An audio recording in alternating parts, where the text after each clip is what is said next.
ನಮಸ್ಕಾರ. ನಮಗೆಲ್ಲರಿಗೂ ಒಬ್ಬೊಬ್ರು ತಂದೆ ಇದ್ದೇ ಇರ್ತಾರೆ.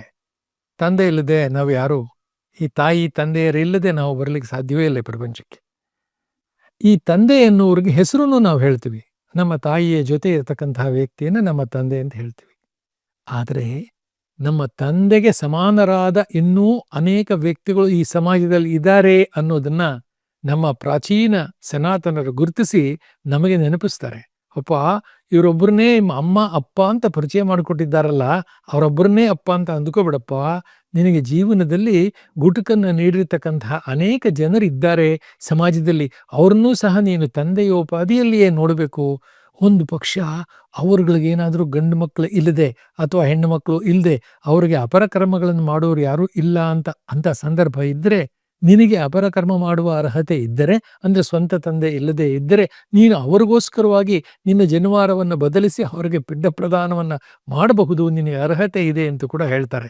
ಹಾಗಾಗಿ ನಮ್ಮ ಪೂರ್ವಜರು ತಂದೆಯನ್ನು ಹೊರತಾಗಿ ಇತರವರು ಯಾರ್ಯಾರನ್ನ ತಂದೆಯರು ಸಮಾನದಲ್ಲಿ ನೋಡಬೇಕು ಅನ್ನೋದನ್ನು ಹೇಳಿದ್ದಾರೆ ಅನ್ನೋದನ್ನು ಸ್ವಲ್ಪ ಮಟ್ಟಿಗೆ ಗಮನಿಸಿದ್ರೆ, ಜನಿತಾ ಚೋಪನೇತಾ ಚ ಯಶ್ಚ ವಿದ್ಯಾಂ ಪ್ರಯಚ್ಛತಿ ಅನ್ನದಾತ ಭಯತ್ರಾತ ಪಂಚೈತೆ ಪಿತರಃ ಸ್ಮೃತಾ ಅಂತ ಒಂದು ಸುಭಾಷಿತ ಹೇಳುತ್ತೆ. ಅಂದರೆ ಜನಿತ, ಜನ್ಮವನ್ನು ಕೊಟ್ಟಂತಹ ತಂದೆ, ಚ ಉಪನೇತಾ ಚ ಅಂದರೆ ನಮಗೆ ಈ ಒಂದು ಸಂಪ್ರದಾಯಸ್ಥರಿಗೆ ಯಜ್ಞೋಪವೀತ ಧಾರಣೆ ಮಾಡ್ತಾರಲ್ಲ, ಉಪವೀತವನ್ನು ಹಾಕಿಸುವ ಗುರು, ಅವರನ್ನು ಕೂಡ ತಂದೆಗೆ ಸಮಾನವಾದ ಎರಡನೇ ತಂದೆಯಂತೆ ನೋಡ್ಬೇಕಂತೆ. ಜನಿತಾ ಚೋಪನೇತಾ ಚ ಯಶ್ಚ ವಿದ್ಯಾಂ ಪ್ರಯಚ್ಛತಿ, ಯಾರಿಂದ ನೀವು ವಿದ್ಯೆಯನ್ನು ಕಲ್ತ್ಕೊಳ್ತೀರೋ ಆ ಮಹಾನುಭಾವರಾದ ಗುರುಗಳನ್ನೂ ಕೂಡ ತಂದೆಯ ಸ್ಥಾನದಲ್ಲಿ ಇಟ್ಕೊಳ್ಬೇಕಂತೆ. ಅನ್ನದಾತ, ಯಾರು ನಿಮಗೆ ಕೆಲಸವನ್ನು ಕೊಟ್ಟು ಸಂಬಳ ಸಾರಿಗೆಯನ್ನು ಕೊಟ್ಟು ನಿಮಗೆ ಜೀತವನ್ನು ಕೊಟ್ಟು ನಿಮ್ಮನ್ನು ಕಾಪಾಡ್ತಾರೋ ಅವ್ರನ್ನ ಅನ್ನದಾತ ಅಂತ ಕರೀತಾರೆ. ಅವರೂ ಸಹ ತಂದೆಗೆ ಸಮಾನವಾದವರು ಅಂತ ಹೇಳ್ತಾರೆ.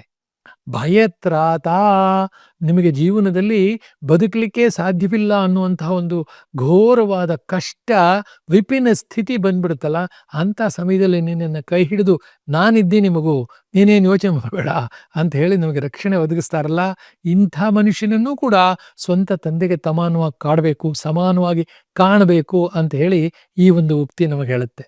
ಮತ್ತೊಂದ್ಸಲ ಅದನ್ನು ನೆನಪಿಸ್ಕೊಳ್ಳೋಣ. ಜನಿತಾ ಚೋಪನೇತಾ ಚ ಯಶ್ಚ ವಿದ್ಯಾಂ ಪ್ರಯಚ್ಛತಿ ಅನ್ನದಾತ ಭಯತ್ರಾತ ಪಂಚೈತೆ ಪಿತರಃ ಸ್ಮೃತಾ. ಎಷ್ಟು ಸೊಗಸಾಗಿದೆ ಅಲ್ವೇ?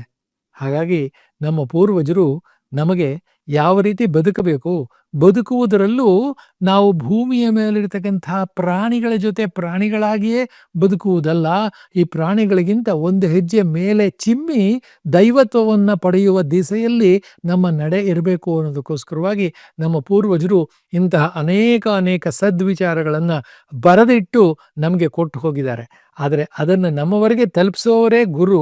ಅದನ್ನು ನಾವು ಅರ್ಥ ಮಾಡಿಕೊಂಡು ಮುಂದೊಂದು ದಿವಸ ನಮ್ಮ ಮುಂದಿನ ಜನಾಂಗಕ್ಕೆ ತಲುಪಿಸುವ ಗುರುಗಳು ನಾವು ಆಗಬೇಕಾಗತ್ತೆ. ಹಾಗಾಗಿ ಪರಂಪರೆಯ ರಥವನ್ನು ಕೊಂಡೊಯ್ಯುವ ವಾಹಕಗಳಾಗಿ ನಾವು ನಮ್ಮ ಜೀವನದಲ್ಲಿ ವಿಜೃಂಭಿಸೋಣ ಅಂತ ಹೇಳಿ ಅದರ ಮೂಲಕ ಸಾರ್ಥಕ್ಯವನ್ನು ಪಡೆಯಬೇಕಾದ್ದು ನಮ್ಮ ಕರ್ತವ್ಯ ಅಂತ ನಾವೆಲ್ಲರೂ ಇವತ್ತಿನ ದಿವಸ ನೆನೆಸ್ಕೊಳ್ಳೋಣ. ನಮಸ್ಕಾರ.